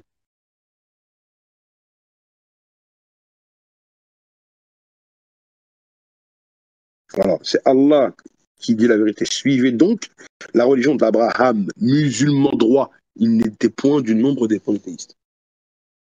Il faut suivre la religion d'Abraham. Là, c'est clair. Le Coran, il est beaucoup plus clair. Mais Paul, il dit, ouais, voilà, Abraham, c'est notre père à tous. Attention, quelqu'un qui est un polythéiste, qui a adoré l'idole, en plus, ici, le verset nous dit que Abraham n'était pas du nombre des mouchriquines. On ne peut pas dire qu'il est le fils d'Abraham, celui qui ne suit rien de la religion d'Abraham et qui adore une idole. Ça, on est clair. Hein. Ça, on est clair. Voilà pourquoi il faut toujours faire attention à ce que Paul dit. D'accord? Donc, je continue la lecture. J'étais établi père d'un grand nombre de nations. Il est notre père devant celui auquel il a cru, Dieu, qui donne la vie aux morts et qui appelle les choses qui ne sont point comme si elles étaient. Espérant contre toute espérance, il crut, en sorte qu'il devint père d'un grand nombre de nations, voilà, d'un grand nombre de nations, et non de toutes les nations, selon ce qui lui avait été dit, telle sera ta postérité. Et sans faiblir dans la foi, il ne considérera point que son corps était déjà usé, puisqu'il avait près de 100 ans, et que Sarah n'était plus en état d'avoir des enfants. Il ne douta point, pas par incrédulité, au sujet de la promesse de Dieu, mais il fut fortifié par la foi, donnant gloire à Dieu. Ici, ce que Paul dit, c'est correct. Il n'y a pas de souci dans ce qu'il dit. Que tu peux mettre la suite, Inch'Allah. Voilà. Donc, ce chapitre-là, il s'arrête au verset. Il n'y a pas beaucoup de versets au chapitre 4. Ça s'arrête au verset 25. Et ayant la pleine conviction que ce qu'il promet, il put aussi l'accomplir. C'est pourquoi cela lui fut imputé à justice. Mais ce n'est pas à cause de lui seul qu'il est écrit que cela lui fut imputé. C'est donc c'est encore à cause de nous et à qui cela sera imputé. À qui nous croirons en celui qui est ressuscité des morts, Jésus-Christ notre Seigneur, lequel a été livré pour nos offenses et ressuscité pour nos justifications. Donc voilà, Paul il termine donc en disant que, je répète, hein, c'est encore à cause de nous que cela sera imputé à nous qui croyons, et celui qui a ressuscité des morts, Jésus-Christ, donc Jésus notre Seigneur, lequel a été livré pour nos offenses et ressuscité pour notre justification. Voilà ce que Paul dit à la fin, ça les musulmans n'acceptent pas. Et en plus, c'est faux, parce qu'on nous dit que Jésus il a été livré pour nos offenses. Et là, ça ressemble un petit peu à ce que dirait Ésaïe 53, mais vous verrez qu'il y a une totale absence des passages d'Ésaïe 53 dans les lettres qui étaient extrêmement étranges. Parce que c'est lui qui est le fer de l'ange de la doctrine de la rédemption par la mort de Jésus et sa résurrection, mais il n'a jamais cité Ésaïe 53, Paul. C'est ça qui est bizarre. Pourtant, c'est lui, hein, c'est sa marque de fabrique. Hein. Est-ce que vous comprenez? Eh oui. Alors qu'on nous dit ici, il dit que Jésus a été livré pour nos offenses. Mais tout à l'heure, je vous ai donné la parabole des vignerons, Matthieu 21, 37, mais il dit bien que Dieu a envoyé Jésus pour qu'on le respecte. Pas pour les fautes. Or, les vignerons étaient déjà en train de commettre des fautes. Avant même d'envoyer le Fils. Parce qu'ils ont tué les serviteurs et les prophètes qui sont venus avant. Est-ce que vous comprenez? Mais tu enverrais mon fils, ils auront du respect pour eux. Il n'a pas dit.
Salam alaikum, est-ce qu'on m'entend? Voilà, apparemment, on ne m'entendait plus.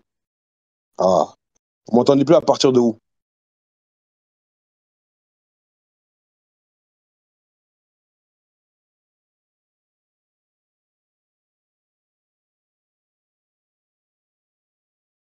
D'accord. Donc je disais que Paul, quand il était en train de dire ici que lequel a été livré pour nos offenses et a été ressuscité pour notre justification, ça c'est faux. Ça c'est faux.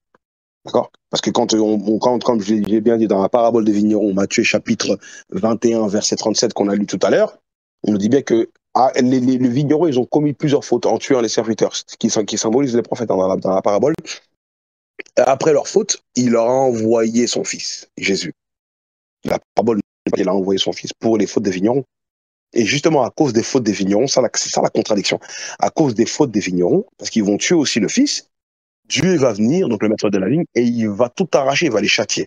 Et après ça, non seulement il va les châtier, mais il va leur donner un deuxième châtiment, il va leur retirer la religion et il va donner cette religion, le royaume de Dieu, à une autre nation. Et cette nation, elle, contrairement aux enfants d'Israël, elle va obéir à Dieu. Et là, Paul, il dit oui, Jésus, il a été tué pour nos fautes.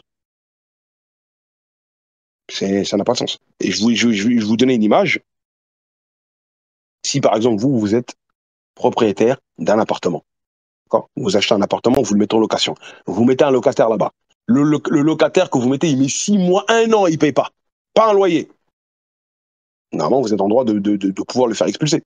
En France, c'est compliqué, mais aux États-Unis, tu te fais dégager direct. Hein. Maintenant, vous, imaginez que vous avez l'idée de vous dire, bon, écoutez, écoute plutôt. Tu parles au locataire, tu lui dis, écoute, tes dettes de loyer, là, je vais te les effacer à une condition. Je vais effacer tes dettes de loyer à une condition. Je vais t'envoyer mon fils unique, mon fils préféré, d'accord? Je te l'envoie, il vient chez toi, donc il vient dans l'appartement que je t'ai loué. Tue-le, tue mon fils, fais verser son sang et le sang qui va couler là, c'est ça qui va effacer tes dettes. À qui est-ce que vous allez dire ça? Il va vous dire, mais toi, t'es quelqu'un de normal. Il va directement passer un coup de fil, on va venir te chercher, on va te mettre une camisole de force. Est-ce que vous comprenez? Bah, c'est ça le christianisme. C'est bon? Mais c'est ça le christianisme. Dieu il a envoyé Jésus pour se faire tuer. Et c'est la mort de Jésus qui fait que Dieu nous pardonne. C'est ça le christianisme. Vous vous rendez compte un peu? Remerciez Allah d'être musulman. Wallahi la famille, remerciez Allah d'être musulman. Car Allah nous a guidés sur le chemin de l'islam. Voilà. Donc je m'arrête là. Je vous remercie de m'avoir écouté. On a fait 2 chapitres. La semaine prochaine, on fera les chapitres 5 et chapitre 6, Inch'Allah.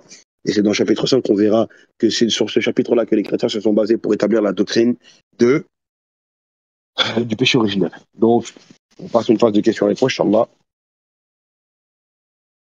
Barakallahu fikum, la famille. Jazakallahu khair, la famille. Donc, si vous avez des questions, rapidement, Inch'Allah. Je ne peux pas rester très longtemps parce que, comme je vous ai dit, dès que je travaille, je fais à peu près 15-20 minutes et pas plus. Jazakallahu khair, barakallahu fikum, la famille. Jazakallahu khairan, la famille.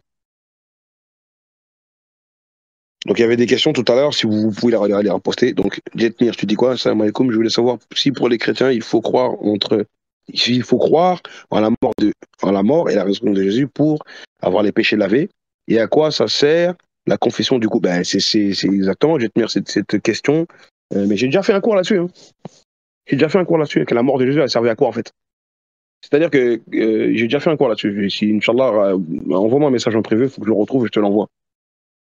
Le problème, il est que c'est la mort de Jésus, elle nettoie les péchés. À quoi ça sert que les chrétiens continuent à demander pardon à Dieu dans leur prière? Mais quand tu prends la parole de notre Père qui est aux cieux, dans l'évangile de Matthieu, chapitre 6, quand Jésus il enseigne la prière de notre Père qui est aux cieux, regardez bien ce qu'il dit.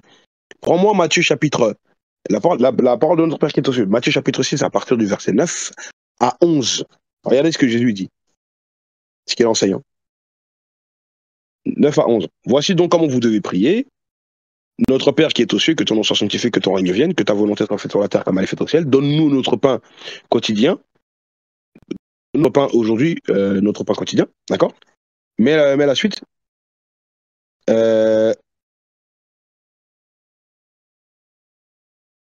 Voilà. Pardonne-nous nos offenses comme nous pardonnons à ceux qui nous ont offensés. Je m'arrête là. Posez la question à un chrétien, cette prière-là, vous continuez à la faire ou pas? Juste, pose la question comme ça à un chrétien, hein, même un catholique, n'importe lequel. Est-ce que la prière de notre Père que tu fais, vous continuez à la faire? Oui, bah oui, on la fait toujours. Mais dans cette prière-là, vous êtes en train de demander à Dieu de vous pardonner vos fautes. Et dans Luc chapitre 11, versets 1 à 4, Luc 11, 1 à 4, eh ben, c'est la même prière, mais il y a écrit pardonne-nous nos péchés à partir du verset 4. Pardonne-nous nos péchés. Vous continuez à demander pardon à Dieu pour vos péchés? Oui, oui. Ben, la mort de Jésus, ça sert à quoi alors? Si Dieu l'a déjà pardonné. Ça sert à quoi que la mort de Jésus vienne effacer tes péchés? Mais si tu fais d'autres péchés, normalement, la mort de Jésus, elle doit encore les absorber automatiquement. Mais pour ces nouveaux péchés que tu fais à chaque fois, il faut encore à chaque fois redemander pardon à Dieu. La hawla wa la quwwata illa billah. La mort de Jésus, ça sert à quoi alors? Elle a effacé les péchés une fois? Ben oui, ça n'a pas de sens. Et la Bible te dit, dans plusieurs passages, méfiez-vous du diable. Ça, dans le cours que j'ai donné, je l'ai dit, méfiez-vous du diable. Méfiez-vous des pièges du diable. La Bible dit. Est-ce que vous comprenez? On fait comment là? Prends-moi Jacques chapitre 4, verset 7. D'accord? Jacques chapitre 4, verset 7. Et tu me prends 1 Pierre chapitre 5, verset 8. Prends-moi 1 Jean chapitre 3, verset 8. 1 Jean 3, 10. Tu vois? Ça suffit. Juste ça suffit. Mais regardez ces versets-là, tous ces versets que j'ai posés. C'est des versets qui mettent en garde les chrétiens, faites attention au piège du diable, le diable. Dans tous ces versets-là. Ce qui prouve que les chrétiens nous disent que la mort de Jésus, elle a anéanti les œuvres du diable, c'est faux. La mort de Jésus, elle a anéanti les œuvres du diable, c'est faux. Si les œuvres du diable sont anéanties, si le diable ne peut plus nous tenter, il ne peut plus nous faire son west-west satanique, pourquoi après la mort de Jésus, la mort de Jésus, pourquoi on continue à nous dire méfiez-vous des œuvres du diable? La mort de Jésus, elle sert à rien. À rien. Est-ce que vous comprenez? Donc voilà, donc c'était pour répondre à la question du frère Tanil. C'est une catastrophe. Donc j'espère avoir répondu à ta question, frère.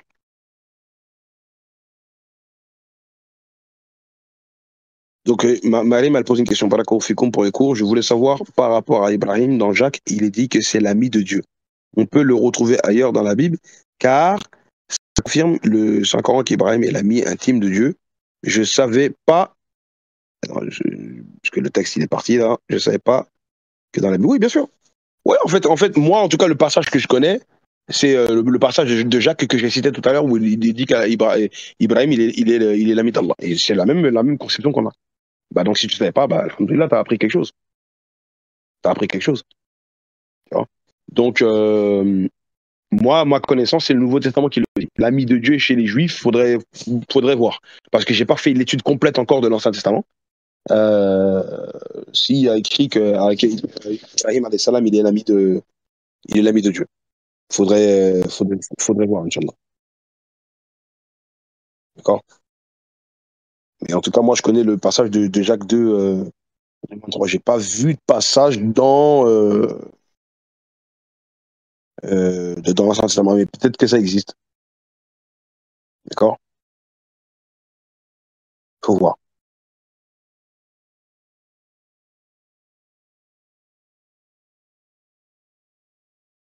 En tout cas, Abraham, il est béni, en tout cas, dans plusieurs passages de l'Ancien Testament, ça c'est clair. Mais la phrase ami de Dieu,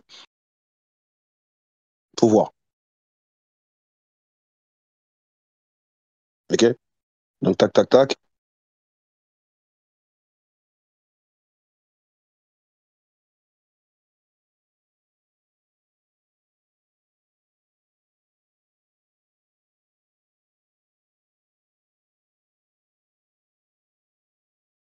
Ceux qui n'ont pas son foi sont justifiés par quoi dans la Bible? Les œuvres, essentiellement. Bah, le problème, c'est qu'il y a des contradictions, comme je l'ai dit tout à l'heure. Selon, en fait, si tu veux savoir ça, il faut regarder ce que Jésus dit. Jésus, tout à l'heure, j'ai donné le passage de Matthieu 25. Et Jésus, il a expliqué que ceux qui iront au paradis dans Matthieu 25, ils iront au paradis parce qu'ils ont fait des œuvres, mais leurs œuvres ne sont que la manifestation visible de la foi en Dieu. Tu vois? Parce qu'on nous dit bien que ça leur a été préparé dès la fondation du monde. Et ce sont des gens justes. Tu vois? Et il y a encore plein d'autres enseignements où Jésus, il te montre qu'il faut les deux. Il faut avoir la foi, parce que Jésus te dit aussi dans Jean 5, 24, celui qui écoute ma parole et qui croit en celui qui m'a envoyé a la vie éternelle. Il ne vient pas au jugement, mais il est passé de la mort à la vie. Donc Jésus, ici, dans ce passage-là, dans Jean 5, 24, il te dit que celui qui croit, qui écoute ma parole et qui croit en celui qui m'a envoyé, donc celui qui a la foi, il aura la vie éternelle. Et dans Matthieu 25, Jésus, il parle des œuvres. Donc il faut harmoniser les enseignements de Jésus, il faut mettre les deux. Et Jésus, il te dit qu'il faut avoir les deux. D'accord? Pour, pour avoir la vie éternelle, ce qui est parfaitement l'enseignement islamique. D'accord? Et c'est pour ça que il y a le hadith où le prophète Mohammed, le hadith, je le pose, un hadith très simple. Qu'est-ce que le prophète il a dit? Regardez bien. Hein. Un hadith très simple, très court, simple et efficace. Le messager d'Allah a dit, Allah exalté ne regarde ni vos corps ni vos apparences, mais il regarde vos cœurs et vos actions. Fin. Il n'y a aucun chrétien sur la surface de la terre qui peut dire qu'il ne sera pas d'accord avec cet enseignement de Mohammed parce que c'est l'enseignement de Jésus. Mais si tu vas chez Paul, Paul il met beaucoup plus en avant la foi que les œuvres. Jacques, tout à l'heure, j'ai bien dit que Jacques, lui, il met les deux. Donc Jacques, lui, c'est lui qui est en cohérence avec Jésus. Paul, lui, c'est compliqué. Paul, lui, c'est la foi. Il insiste beaucoup, beaucoup, beaucoup, beaucoup sur la foi que les œuvres. C'est pas qu'il dit qu'il faut faire aucune œuvre, hein, mais il insiste beaucoup plus sur la foi. Donc voilà pour répondre à ta question, frère. J'espère avoir répondu à ta question.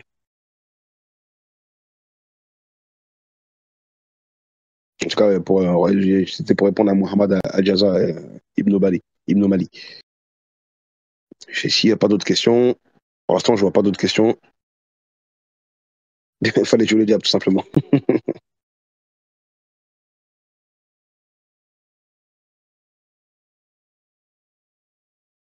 Ah, une autre question. Est-ce que les païens peuvent œuvrer sans avoir la foi et la loi.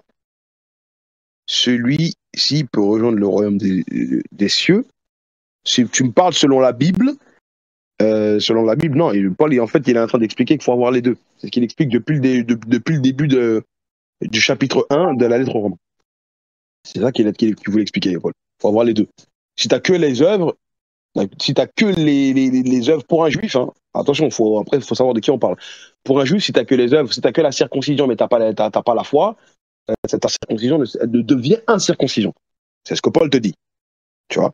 Maintenant, pour un païen, Paul, il va dire il faut que tu aies la foi, mais tu dois suivre la loi de Christ. Lui, il dit qu'il faut suivre la loi du Christ. Mais ce qui est étrange, c'est que dans la loi du Christ, il faut suivre la Torah. On fait comment? On fait comment? D'accord? Donc, chez Paul, c'est compliqué. Donc, et pourtant, si on va chez Jésus, les païens n'ont pas le droit à l'évangile. Même s'il avait prophétisé qu'il y a des évangiles. Dans Matthieu 22, comme j'ai toujours dit dans la parabole des noces, il avait prophétisé que les païens allaient venir, mais qu'il y aurait quand même un tri, ceux qui rentrent dans la salle des noces. C'est-à-dire, si tu rentres dans les enseignements de Jésus, dans la Nouvelle Alliance, tu devras quand même pratiquer, être en conformité avec les enseignements de Jésus. Tu comprends? Donc voilà quoi. J'espère avoir répondu à tes questions. S'il n'y a pas d'autres questions, Inch'Allah, on va arrêter. Inch'Allah, la famille. Après, j'ai une question. Ok, Jésus est venu accomplir les lois, donc il n'est pas censé abolir. Mais c'est quoi la signification de la grâce exactement? Car la différence, c'est que dans l'Ancien Testament, ils avaient immolé une bête pour se faire pardonner les péchés. Mais dans le Nouveau Testament, ouais, dans le Nouveau Testament, Jésus ne parle pas de faire des sacrifices, parce que les sacrifices, quand tu prends ce que Jésus dit, dans Hébreux chapitre 10, verset 5, Jésus dit quoi? Hébreux chapitre 10, verset 5. Voilà. Jésus dit, c'est pourquoi Christ entra dans le monde. Dit, tu n'as voulu ni sacrifice ni offrande, mais tu m'as formé un corps. Mets le verset 6, s'il te plaît. La suite. Tu n'as agréé ni holocauste, ni sacrifice pour le péché. Dans la législation de Jésus, le sacrifice des péchés, là, Jésus dit que ça n'a pas été agréé. Et mets le verset 7, la suite. Alors j'ai dit, voici je viens, dans le rouleau du livre, il est question de moi pour faire, ô Dieu, ta volonté. Ça, c'est un. Tu vois. Donc, dans la législation de Jésus, il semble qu'il n'y ait pas de sacrifice à faire pour le péché, bien que Jésus n'ait pas mis fin comme ça directement, c'est dans ses ordonnances aux enfants d'Israël, en leur disant qu'ils arrêtaient de faire les sacrifices. Tu vois. Mais en fait, il faut comprendre que Dieu, en fait, quand il est dit que Dieu n'a pas agréé, c'est que c'est une chose euh, que c'est pas une chose auquel Dieu prend plaisir, en fait. Parce que c'est ce que Jésus te dit dans Matthieu chapitre 9, par exemple. Dans Matthieu 9, Jésus il dit que Dieu il préfère la miséricorde au sacrifice. Est-ce que tu comprends? Donc prends-moi Matthieu chapitre 9, verset 13. Matthieu 9, 13.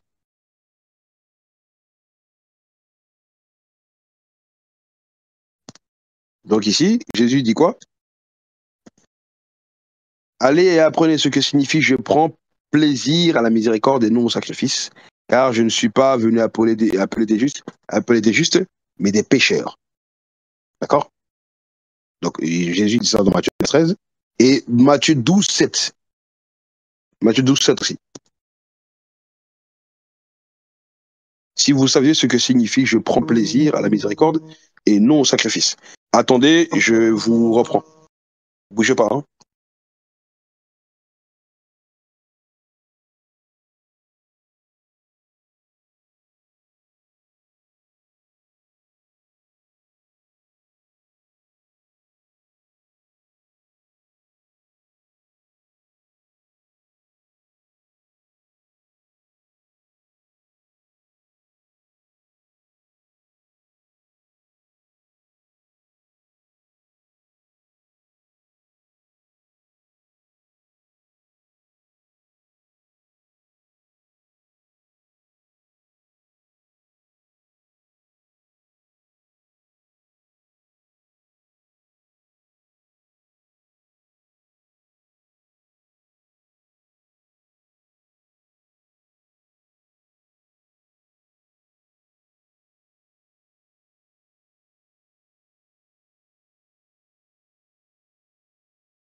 Salam alaikum.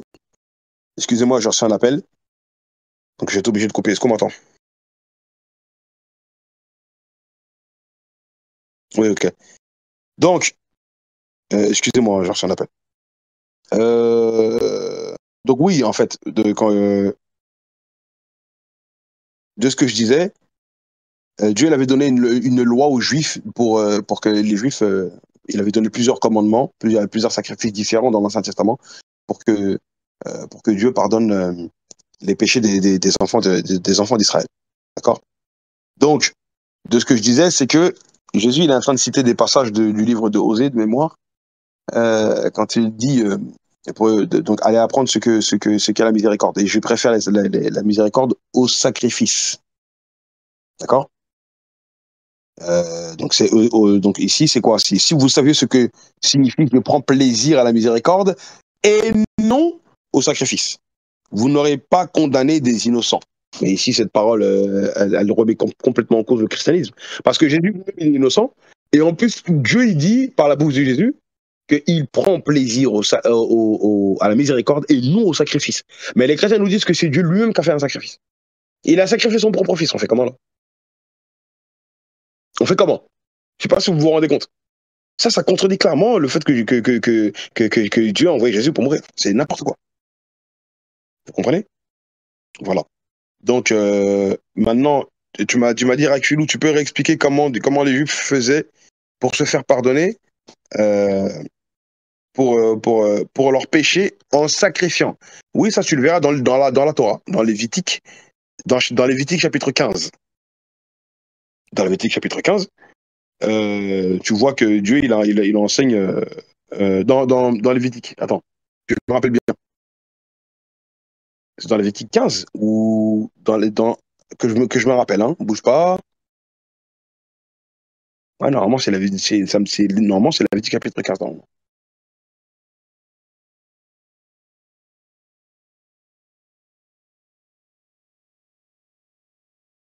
Non, dans Lévitique chapitre 15, c'est les monstrues de la femme. Donc déjà, t'as le Yom Kippour dans Lévitique chapitre 16. Le Yom Kippour, le grand jour du pardon. C'est comme ça que les Juifs appellent ça. Mais tu verras en tout cas dans la Torah, d'accord?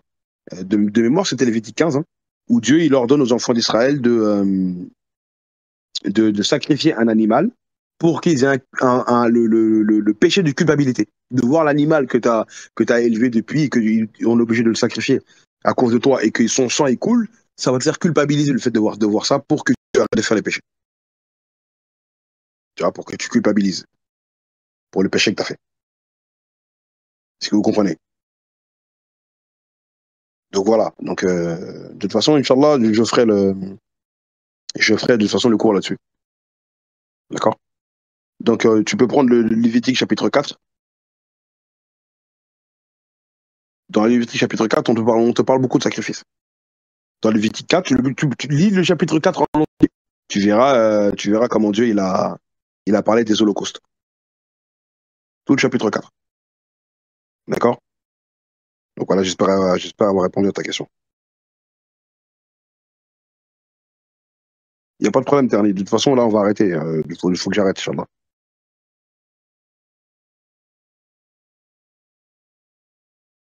Est-ce que nous, dans l'islam, on reconnaît cette législation de sacrifice concernant les enfants d'Israël? Parce qu'il y a du mal avec le sacrifice que Dieu demande au sacrifice en échange de pardon. Oui, de toute façon, Allah, il a dit qu'il a donné, plusieurs législations différentes. Il n'y a pas de problème. En fait. Nous, en l'islam, on n'a pas cette législation, mais il n'y a pas de problème. Allah, il dit qu'il a donné pour chaque communauté, il dit qu'il a donné plusieurs législations différentes. Quand tu prends Surat al-Hajj, d'accord? Prends le verset 34 et le verset 67. Surat al-Hajj, je ne sais pas si quelqu'un peut mettre le verset du bot. Surat 22, verset 34. Voilà. À chaque communauté, nous avons assigné un rite sacrificiel. Donc, il y a des sacrifices. Tu vois, le Coran te le dit. Afin qu'ils prononcent le nom d'Allah sur la bête de cheptel qui leur a attribué. Votre Dieu est certes un Dieu unique. Soumettez-vous donc à lui et faites bonne annonce à ceux qui s'humilient. D'accord? Et tu prends toujours la même sourate, mais le verset 67, s'il te plaît, Barakofik. Et même dans sourate Al-Baqarah, oui, même du nom, même le nom de sourate Al-Baqarah. C'est par rapport à un sacrifice qu'Allah il avait demandé aux enfants d'Israël de la vache rousse ou jaune. Bah, c'est un sacrifice. Tu vois? Tu peux mettre le verset 67 de Surat Al-Hajj, Surat 22, verset 67. Pas 76, 67. Là.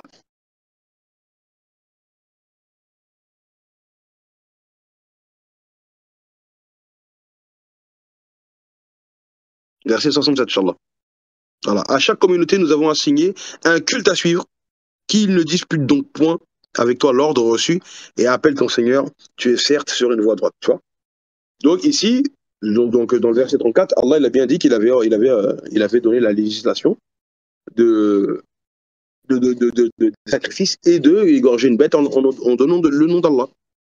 Tu comprends, Mariam? Donc, y a pas de problème. C'était la législation que Dieu avait donnée aux enfants d'Israël. Mais ça, dans l'islam, c'est fini.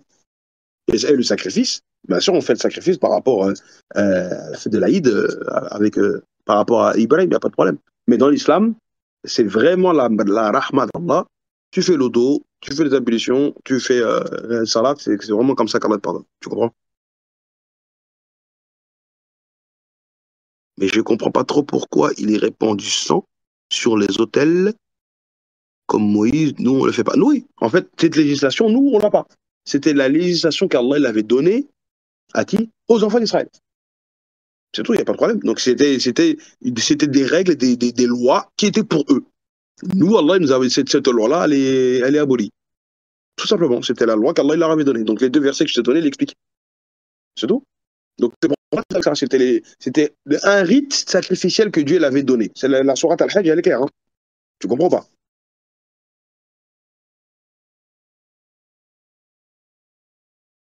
Bah, on n'a pas de raison comment dire, de dire que c'est faux parce que en tout cas moi en islam je n'ai pas vu de texte qui contredisent ça. Tu vois. Et puis, il me semble que c'est une chose que Moïse a fait une fois. Il me semble pas que c'était un rite que Moïse faisait tout le temps. Tu vois. Le rite dont tu parles. Quand il a jeté du sang sur les livres et sur les enfants d'Israël. Tu vois.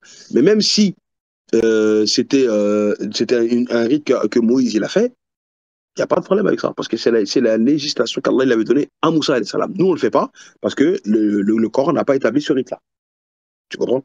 Parce que faut pas oublier que la législation que Dieu l'avait donnée, c'est pour les enfants d'Israël. Nous, la législation qu'on suit, c'est pour toute l'humanité. Donc c'était vraiment spécifiquement pour le peuple d'Israël. Le Coran, il est pour toute l'humanité. Donc c'est pas toute l'humanité qui va accepter ou comprendre ce sacrifice-là, ce genre de rite-là. Tu comprends?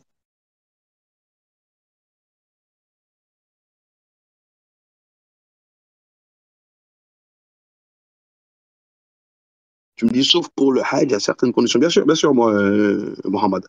Bien sûr qu'il y a ça. Bah oui, pour les sacrifices, etc. Quand tu fais la Umrah, quand tu fais ton sacrifice, tu égorges ton animal, tu te rases la tête, tu égorges ton animal. Là, c'est encore quelque chose de spécifique. Mais là, c'est pour le Hajj. Là, c'est spécifique au Hajj, là, ce que tu dis. Tu vois ce que je veux dire ou pas? Il n'y a pas de problème. Mais sinon, une chose à faire comme ça quotidiennement, non, ça, c'est une chose que les musulmans ne font pas. Ça, c'était pour les enfants d'Israël.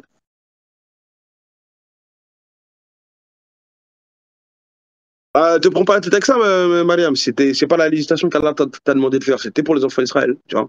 Il y a plein de choses hein, qui sont là, qui étaient pour les enfants d'Israël et pas pour nous. Donc, c'était leur législation à eux. Donc, de toute façon, toi, t'es pas concerné. Tu comprends?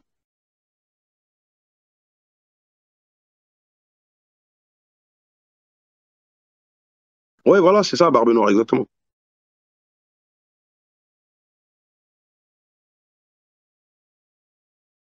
Notre, la nôtre, bien sûr que la nôtre, elle est meilleure, Myriam, elle est plus juste. Non, quand on manque une obligation. En fait, de quoi tu parles qu'est-ce que tu veux dire par là, le frère Mohamed? Config.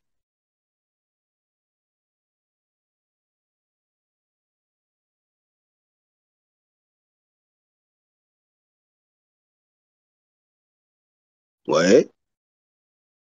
En fait, ouais, t'es en train de dire que pour le Hajj, quand tu manques une obligation, tu dois faire un sacrifice. C'est ça que tu veux dire?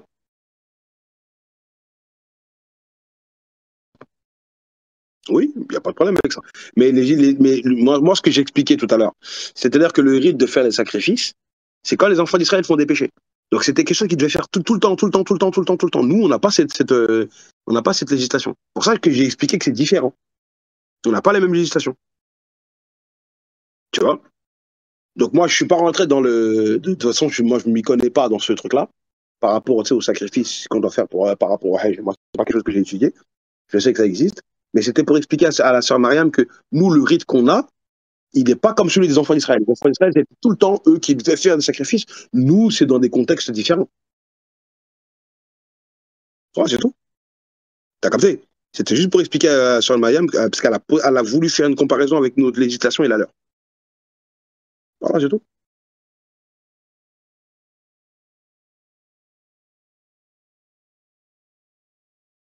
Donc voilà quoi.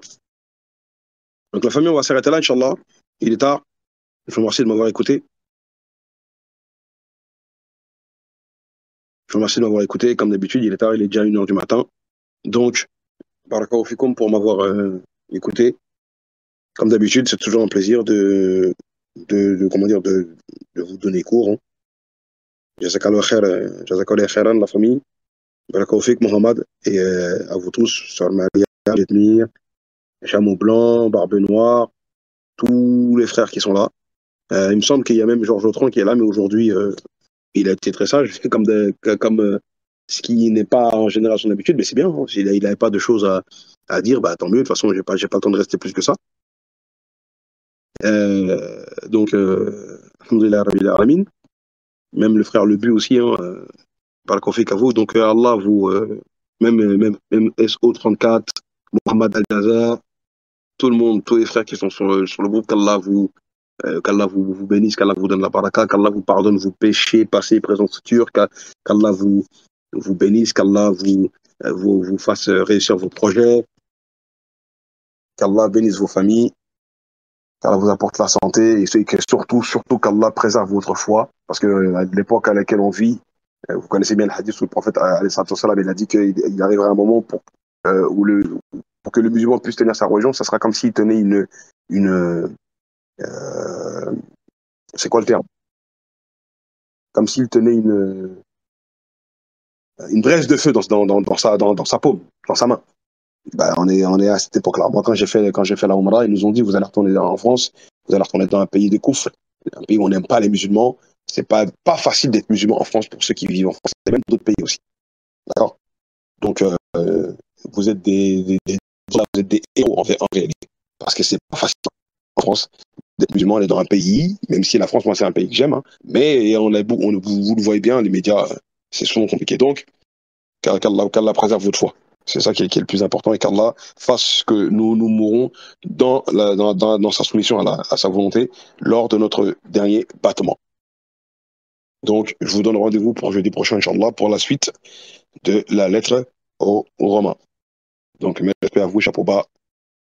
Assalamu alaikum wa rahmatullahi wa barakatuh. Donc, inna l'insan, donc, والعصر إن الإنسان لفي خسر إلا الذين آمنوا وعملوا الصالحات وتواصوا بالحق وتواصوا بالصبر.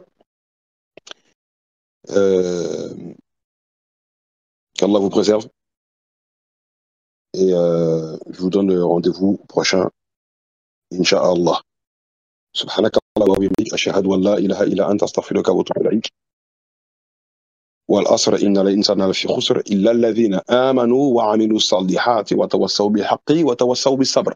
السلام عليكم ورحمة الله وبركاته. نعم.